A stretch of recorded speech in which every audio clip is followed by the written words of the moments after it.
Good afternoon, SPA colleagues. I am excited to talk with you today about one of my favorite instructional strategies, and those are foldables. A foldable is essentially an interactive graphic organizer. I love foldables for multiple reasons. As an assistant principal of a brand new school, one of our biggest priorities is how are our students gathering information, how do they organize that, and then how do they clearly communicate that, both confidently and also being able to back up their answers with their research. And foldables allow for our students the opportunity to be able to gather their information, organize it both quickly and neatly, and then be able to share that information out with other folks. Foldables go throughout every grade level as well as throughout all content areas. I've seen those as a coach when I coach some middle school teachers who use those in math, and we use them a lot in lower elementary, especially as our kids are developing the necessary habits and techniques within writing in general.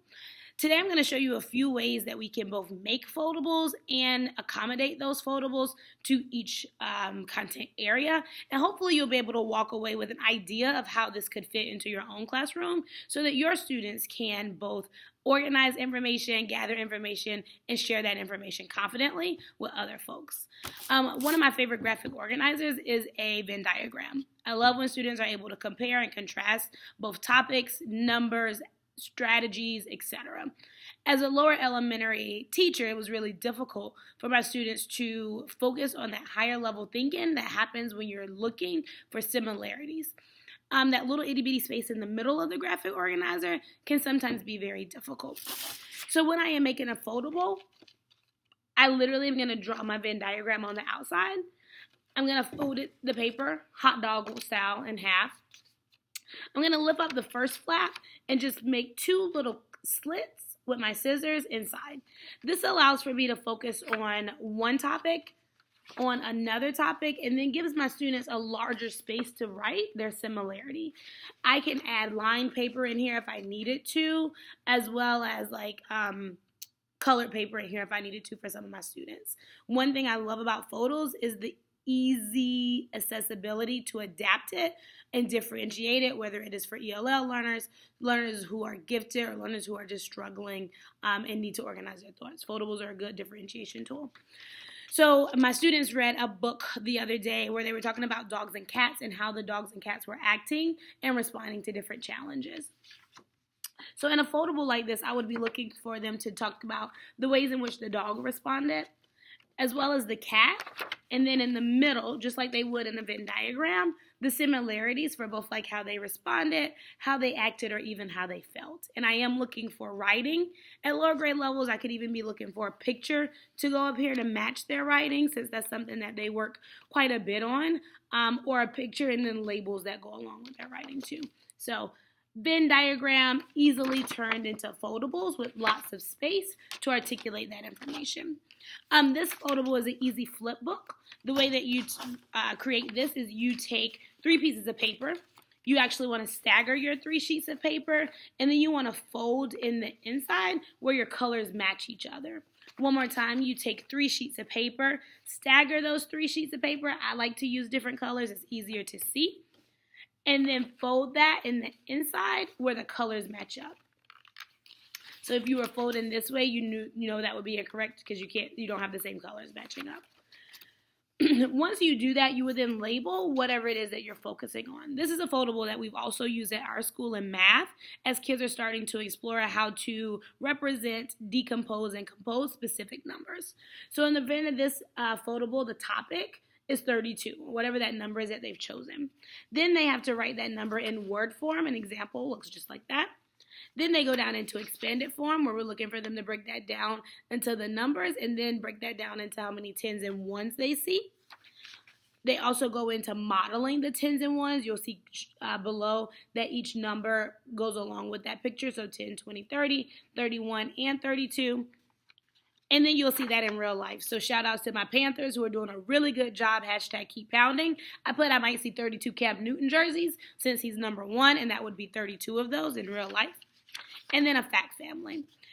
As a 5th grade teacher, I use flipbooks a ton, and they also allow for a great reflection opportunity. So my students would, at the top of the page, grade themselves or reflect on the work at the bottom of the page, and it would just allow me to see how they were thinking about their work post-finishing it. Another foldable might look like this, something for writing, the same foldable as you just saw in math, but with a different topic. So let's say I gave my students, what is the healthiest snack? This is the Oreo method that allows our students to be able to give an opinion, reason, an example, and really create a really strong persuasive or opinion paragraph. So on this flap, they would actually write their opinion of what that healthiest snack is.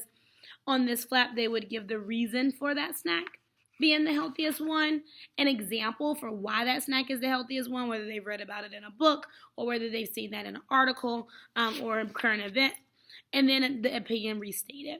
What they would then do is take this and transfer that over to their writing paper as they start their what we call rough sloppy copy or their rough draft. Lots of different ideas, lots of different ways to show foldables, and those are really just 2 or 3 of them. I encourage you to look at foldables and learn more about Dina Zykes' foldables, as well as how she supports teachers in being able to bring graphic organizers to life so that kids can have more writing and have opportunity to articulate that a little bit more. Last but not least, as a teacher or a teacher leader or even an administrator, I find myself using foldables a lot in classroom visits with pop-ins on my teachers. So this is one that you can use during conferring or observations. And I have my labels at the bottom for the things that I'm looking for as I pop into a classroom.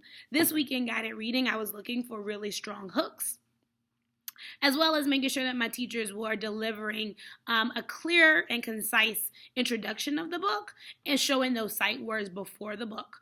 In the during reading portion, I was looking to see if they've been using these conferring notes that we've been working really hard to make sure that kids have differentiated prompts.